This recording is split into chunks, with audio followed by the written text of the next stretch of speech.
Em nome do Pai, do Filho e do Espírito Santo. Amém. Nós os adoramos, Senhor Jesus Cristo, e vos bendizemos, porque pela vossa Santa Cruz remistes o mundo. Que as almas dos fiéis defuntos, pela misericórdia de Deus, descansem em paz. Amado ouvinte deste programa, Deus abençoa você e sua família. Abençoa esta semana das dores que estamos iniciando e que seja esta semana um tempo favorável para a meditação profunda das realidades de Cristo na nossa vida e de um despojar-se de si mesmo em favor de Deus, renunciando ao pecado, às obras da carne e buscando as coisas de Deus. Vamos fugir do vazio, fugir do pecado e abraçar a obra de Cristo na nossa vida. Santo Tomás de Aquino, nesta segunda-feira, nos ensina sobre a paixão de Cristo, que é remédio contra todos os pecados. A todos os males que contraímos pelo pecado, encontramos remédio na paixão de Cristo, diz ele. Contraímos pelo pecado 5 males. O primeiro é a própria mancha do pecado. Quando um homem peca, conspurca a sua alma, porque, como a virtude embeleza, o pecado enfeia. Lê-se em Baruque 3:10. Por que estais, ó Israel, na terra dos inimigos, e te contaminastes com os mortos? Mas a paixão de Cristo lavou esta mancha. Cristo, na sua paixão, fez do seu sangue um banho para nele lavar os pecadores. Lava-os do pecado no sangue, Apocalipse 1:5. No batismo a alma é lavada no sangue de Cristo, porque este recebe do sangue de Cristo a força regeneradora. Por isso, quando alguém batizado se mancha pelo pecado, faz uma injúria a Cristo, e o seu pecado é maior que o cometido antes do batismo. Lê-se na carta aos Hebreus 10:28-29. O que desprezou a lei de Moisés após ouvido o testemunho de 2 ou 3 deve morrer. Como não deve merecer maiores suplícios aquele que pisou no sangue do Filho de Deus e considerou impuro o sangue da aliança? O segundo mal que contraímos pelo pecado é nos tornarmos objetos da aversão a Deus. Assim como quem é carnal ama a beleza da carne, do mesmo modo Deus ama a beleza espiritual, que é a beleza da alma. Quando, por conseguinte, a alma se deixa contaminar pelo mal do pecado, Deus fica ofendido e odeia o pecador. Lê-se no livro da sabedoria: Deus odeia o ímpio e a sua impiedade.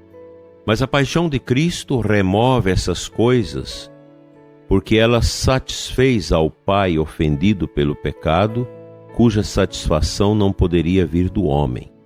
A caridade e a obediência de Cristo foram maiores que o pecado e a desobediência do primeiro homem.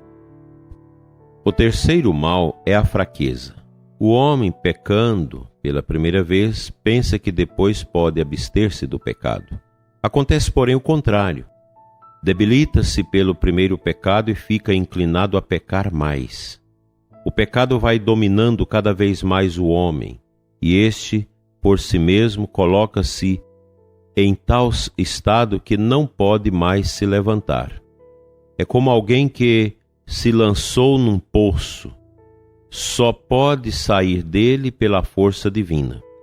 Depois que o homem pecou, a nossa natureza ficou debilitada, corrompida, e por isso mesmo ficou ele mais inclinado para o pecado.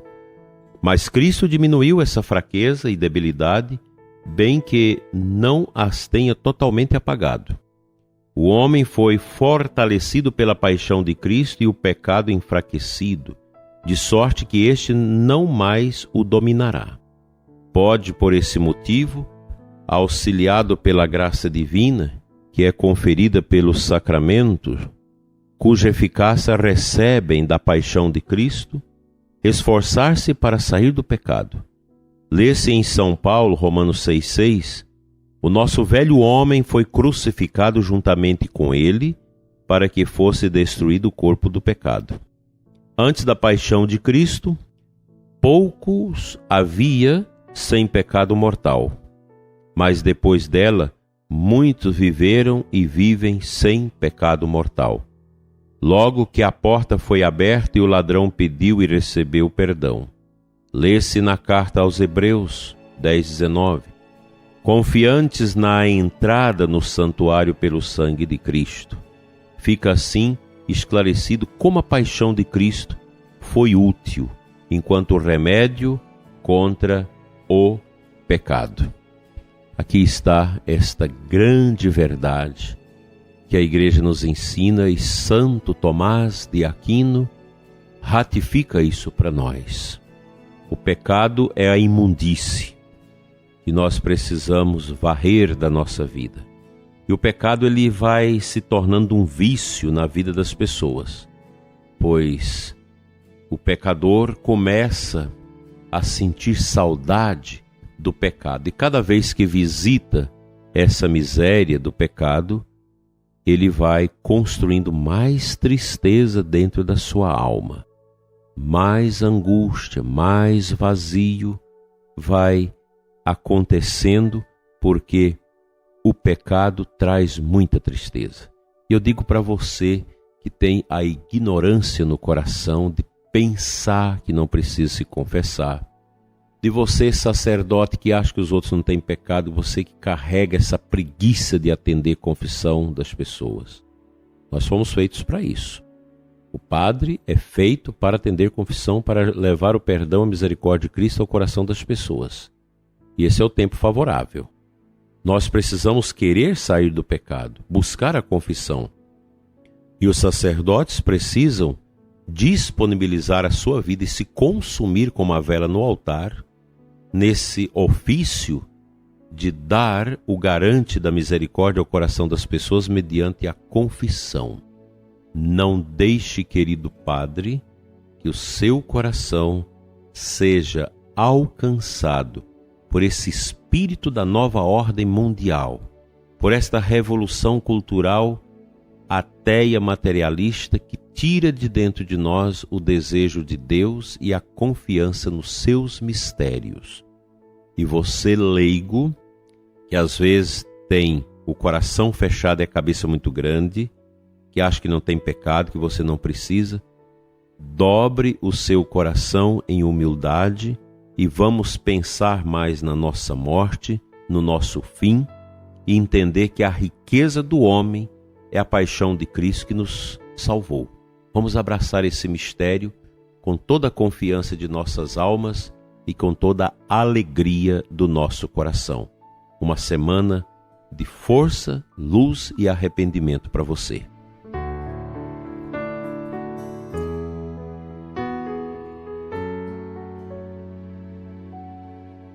A aclamação ao Evangelho de hoje é Ezequiel 33:11.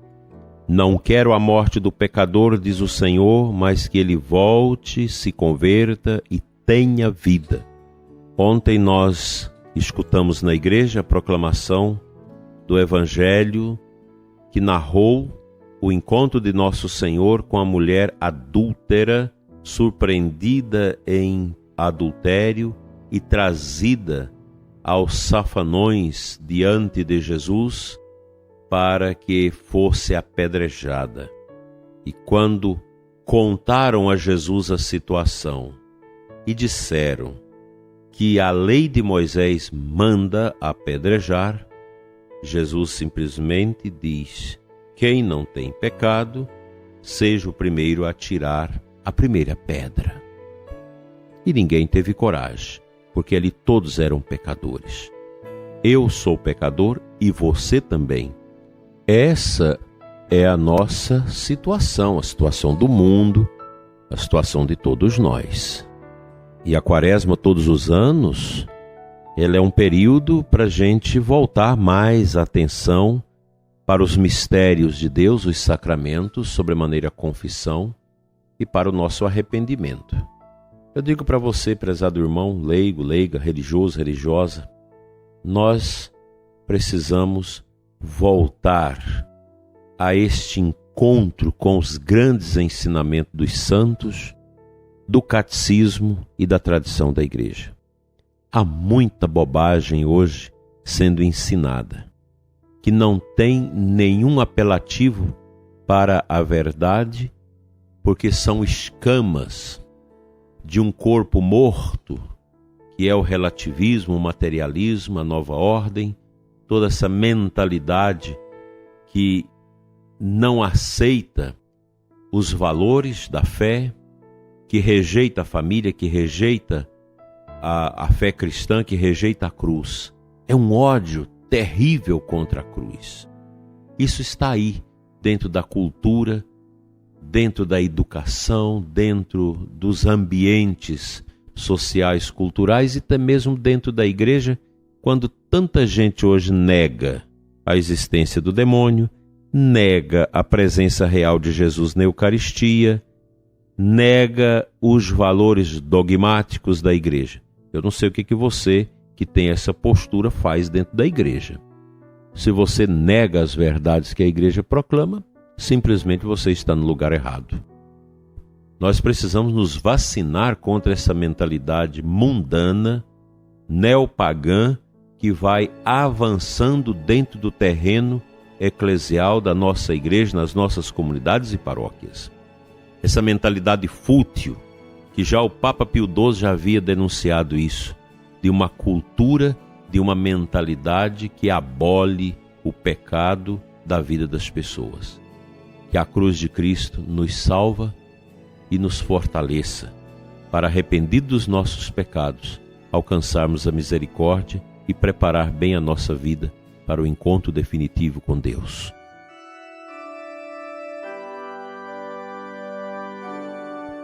Pai Santo, cura meu coração, cura o coração do ouvinte que ora comigo nesta manhã de segunda-feira, de todos esses atentados pecaminosos que impedem a gente de crer, de abraçar o mistério da cruz, de crer no Teu Filho Jesus. Pai, que essa semana das dores toca os nossos corações com um desejo grande de caminhar com Cristo, Teu Filho, no mistério da dor e da paixão e no mistério da ressurreição e da esperança.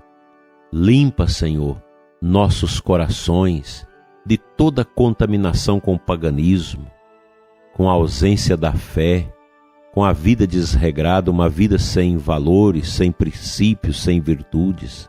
Fica conosco, Senhor. Enche-nos com Teu amor e seja, para mim e para o ouvinte, bálsamo de esperança no meio deste calabouço de desespero que virou o nosso mundo. Amém.